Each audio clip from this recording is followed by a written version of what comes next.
Hola chicos, bienvenidos en esta ocasión para tratar el tema del origen de la vida y la evolución química. ¿De acuerdo? Bien, vamos allá. Como siempre, una serie de imágenes acompañarán este tutorial. Bueno, ¿qué decir? La materia de todos los seres vivos se encuentra formada básicamente por 4 elementos: carbono, hidrógeno, oxígeno y nitrógeno. De tal manera que las moléculas de estos seres vivos se encuentran constituidas por estos elementos. Pero esto no siempre fue así, ¿vale? En el inicio de la historia de la Tierra, la cosa es muy diferente, o era muy diferente. La presencia de estos elementos se ceñía a simples sustancias como el agua o el CO2, el anhídrido carbónico. La evolución química dice que los compuestos simples de la atmósfera y el océano y los primitivos océanos se unieron para formar sustancias más complejas. Pero claro, para entender todo esto es necesario conocer cuál es la estructura de estos átomos que os acabo de decir, del carbono, del hidrógeno, del oxígeno y el nitrógeno, así como lógicamente la estructura del agua y del CO2. Tenéis ahí en pantalla una representación sencilla de lo que es la estructura de un átomo, donde veis electrones que se encuentran orbitando alrededor de una parte central, que es el núcleo, que es donde se encuentra o constituido por los protones y los neutrones. Como ya sabemos, los protones con carga positiva, los electrones con carga negativa, mientras que los neutrones son neutros desde el punto de vista electrónico, ¿vale? Sabemos también, por otro lado, que las cargas de signo opuesto se atraen y las cargas con el mismo signo se van a repeler. Más conceptos para ir introduciendo el tema. El número de protones que tiene un átomo se le denomina número atómico, mientras que, el número de protones de un átomo puede variar, ¿vale? Las formas de un elemento con diferente número de protones es lo que se conoce como isótopos, ¿vale? Poniendo un ejemplo para que entendáis esto que os acabo de decir, en el caso del carbono, el carbono tiene 6 protones, y los isótopos naturales del carbono van a tener o pueden tener 6 o 7 protones. Con lo cual, si sumamos el número de protones y neutrones, es decir, lo que se conoce como número másico, podemos hablar de un número másico, repito, número másico suma de neutrones y protones. Podemos hablar de que el número másico será 12 o 13 en función de que estemos hablando del carbono, del isótopo 6 o el isótopo 7 del carbono. ¿Vale? Más conceptos. La masa de neutrones, protones y electrones lógicamente se puede medir en gramos. Ahora bien, el número que saldría de ahí sería extremadamente pequeño, con lo cual se emplea lo que es la unidad de masa atómica, el UMA o la UMA.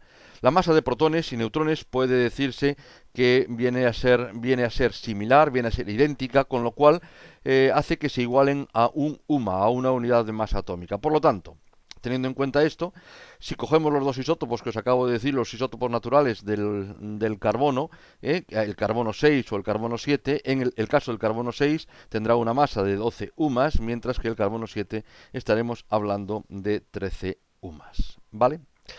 13 unidades de masa atómica. Serán, por lo tanto, o estaremos hablando de los isótopos 12 o el isótopo 13. Es también necesario conocer la disposición o cómo es la disposición de los electrones alrededor del núcleo. Los electrones se mueven alrededor del núcleo describiendo órbitas estables. Cada órbita tiene una forma específica. Veis que estoy metiendo temas químicos, pero en ningún caso voy a profundizar en ellos, ¿no? Porque no es motivo o no es el objetivo de este tutorial. El tutorial me voy a basar en estos conceptos para aplicarlos y para poder explicar el tema que estamos viendo. Entonces, como digo, cada órbita tiene, cada órbita tiene una forma específica y puede contener hasta 2 electrones. Las órbitas se agrupan en niveles llamados capas electrónicas, que se encuentran o que se enumeran 1, 2, 3, etcétera, indicando o vienen a representar o indicar la distancia a la que se encuentran del núcleo. Los electrones siempre van a ocupar primero las capas más internas y después ocuparán las más externas. La capa más externa de un átomo es lo que se conoce como capa de valencia, y los electrones que se encuentran en esa capa son los electrones de valencia. ¿De acuerdo? Un átomo será tanto más estable cuando su capa de valencia se encuentre completa. Por lo tanto, una forma de completar las capas de valencia en aquellos casos en los cuales se requiera es mediante el enlace químico. Y vamos a ver tanto el enlace covalente como el enlace iónico, unas pinceladas de cada uno de ellos. El enlace covalente se basa en la compartición de electrones, y para ello vamos a ver la molécula, vamos a ver el átomo de hidrógeno. Tenéis ahí en pantalla la molécula del átomo de hidrógeno. El átomo de hidrógeno tiene un electrón, ¿vale? De tal manera que cuando dos átomos de hidrógeno se acercan, los dos electrones pasan a ser compartidos por los dos núcleos, ¿vale? Ahora ambos átomos tienen una capa concreta. Se ha formado, por lo tanto, un enlace entre los átomos. Los átomos, por tanto, los átomos de hidrógeno juntos son más estables que los átomos considerados de manera individual, y por lo tanto, es decir, esto es lo que es un enlace covalente. Se forma, por lo tanto, la molécula de H2, la molécula de hidrógeno. El enlace covalente es el resultado, por lo tanto, de atracciones y repulsiones eléctricas. Fijaos, conforme los dos átomos de hidrógeno se van acercando, sus núcleos, que se encuentran cargados o que tienen carga positiva, comienzan a repelerse. Pero también es cierto que cada protón va a atraer a los electrones y cada electrón atrae a los protones del átomo contrario. El enlace covalente va a formarse cuando las fuerzas de atracción superan a las fuerzas de repulsión. Y como digo, evidentemente no es momento ahora de explicar cuándo eso sucede. El enlace covalente se basa, por lo tanto, en compartir. Es decir, si se comparten por igual, estaríamos hablando de un enlace covalente simétrico, es decir, se trata de un enlace covalente no polar. Decir en este punto que los electrones que participan del enlace covalente no siempre se van a compartir de la misma forma. Entre los átomos implicados en ese enlace. Estaríamos hablando, por lo tanto, de un enlace covalente asimétrico, ¿vale? Es decir, en el enlace covalente, un átomo puede atraer al electrón con más fuerza. Para explicar este punto, tenemos que introducir un nuevo concepto, que es el concepto de electronegatividad. El oxígeno es uno de los elementos más electronegativos si lo comparamos con hidrógeno, con el nitrógeno y con el carbono. Podríamos decir que el oxígeno es mucho más electronegativo que el nitrógeno más que el carbono y el hidrógeno prácticamente del mismo orden. Esto se explica vamos a explicar la molécula del agua, que también la tenéis ahí en pantalla. Los electrones que están implicados en los enlaces no se van a comportar por igual. Es decir, el núcleo del átomo de oxígeno, al ser más electronegativo, va a atraer con más fuerza los electrones que el propio átomo de hidrógeno. Hablamos de que el agua, por lo tanto, va a tener dos enlaces covalentes, pero a diferencia de lo que ocurría con el hidrógeno, que era un enlace covalente no polar, aquí estaremos hablando de enlaces covalentes polares. Al no estar compartidos de igual modo, el oxígeno, por lo tanto, tiene una carga negativa parcial, mientras que los hidrógenos van a tener una carga positiva parcial. Esta diferencia de electronegatividad entre el oxígeno y el hidrógeno es una de las razones básicas por las cuales hoy hay vida. A continuación, algunos datos sobre el enlace iónico. En el enlace iónico, los electrones no se van a compartir, sino que se van a transferir, ¿vale? Diferencia importante con el enlace covalente. La transferencia de electrones se hace siempre con el fin de que los átomos que resultan ganen o den lugar a o tengan una mayor estabilidad. Uno se va a encargar de ceder en el enlace iónico y otro se va a encargar de recibir. Así, por ejemplo, el átomo de sodio tiene tendencia a perder un electrón para que de esta forma quede con una capa electrónica completa. De esta manera está ganando en estabilidad. El átomo que resulta va a tener una carga neta positiva más 1, ¿vale? Pues tiene un protón, porque tiene un protón más que el número de electrones.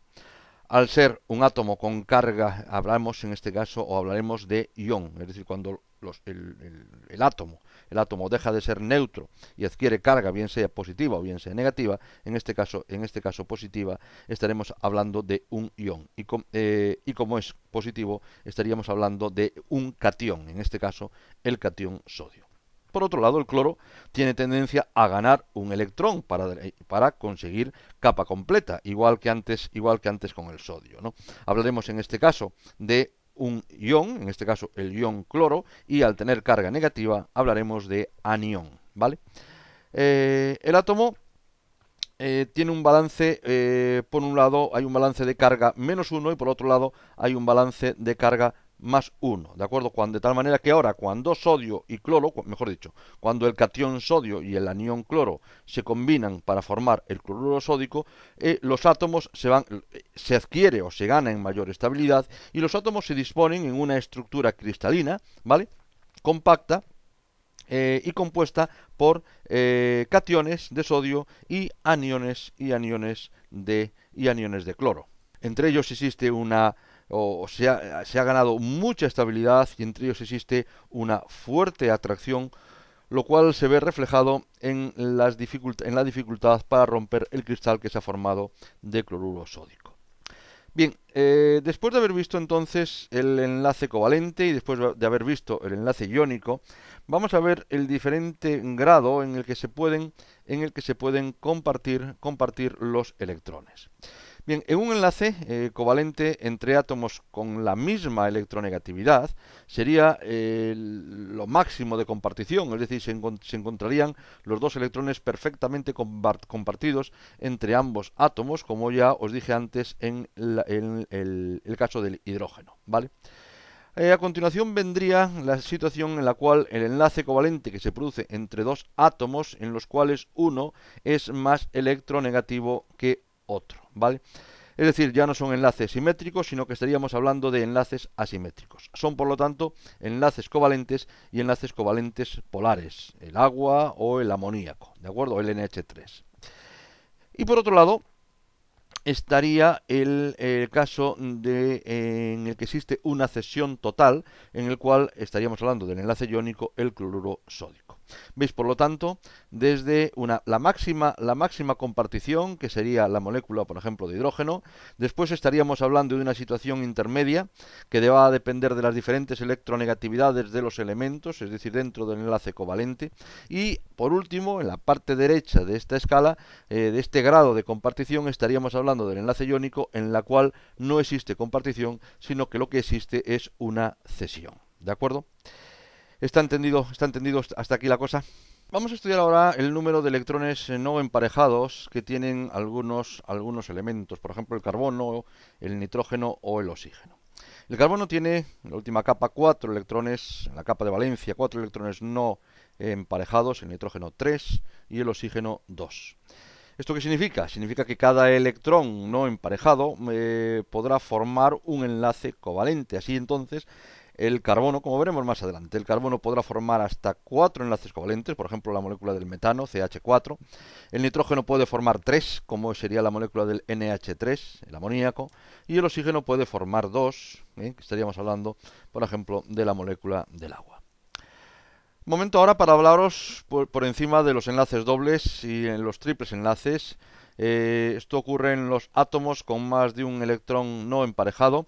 En la capa de valencia pueden formar enlaces sencillos, pueden formar enlaces dobles o pueden formar enlaces triples. En un triple enlace se comparten o se compartirían 3 pares de electrones. Esto en cuanto al triple enlace. Y un ejemplo que podríamos ver es la molécula del N2, de nitrógeno. En este caso se forma cuando dos átomos de nitrógeno se establece entre ellos un triple enlace. Importante es ahora que os hable de la geometría de las moléculas sencillas, importante para que conozcáis otro pilar más en el origen de la vida, ¿no?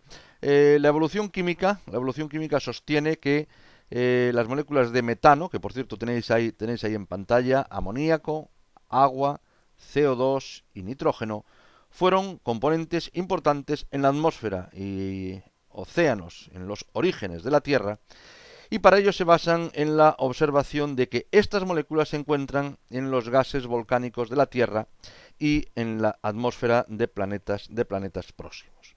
Si esto es así, esas moléculas habrían sido los pilares de la evolución química. Vamos a estudiar la forma, la geometría que tienen estas moléculas para poder entender lo que estamos diciendo. Y lo tenéis ahí en pantalla, ¿de acuerdo?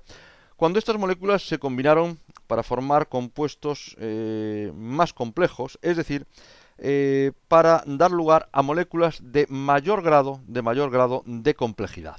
Es decir, su estructura influirá en su función. Por lo tanto, la forma de una molécula viene determinada por la geometría de sus enlaces. Y la geometría de sus enlaces vendrá determinada por la repulsión eléctrica que se produzca entre los pares de electrones. Y como digo, tenéis ahí en pantalla la geometría de algunas de las estructuras que hemos visto a lo largo de este tutorial. En el metano se forma, la geometría sería tetraédrica, ocasionada por la repulsión electrónica que se generan en sus respectivos enlaces, formando ángulos de 109.5 entre cada uno. En el amoníaco la geometría es la misma, ¿vale? Es la misma, pero uno de los 4 orbitales de la capa externa ya estaría completa con los 2 electrones, tal como veis ahí en el dibujo. La molécula del agua, dos de los 4 orbitales de la capa externa estarían completos con pares de electrones, ¿vale? Bueno, pues hasta aquí este primer tutorial sobre la evolución química y el origen de la vida. Si tenéis alguna duda, la comentáis. Va a haber otros tutoriales sobre este tema. Este es el primero de ellos. Y como siempre, bueno, pues gracias por estar ahí y gracias por ver los vídeos.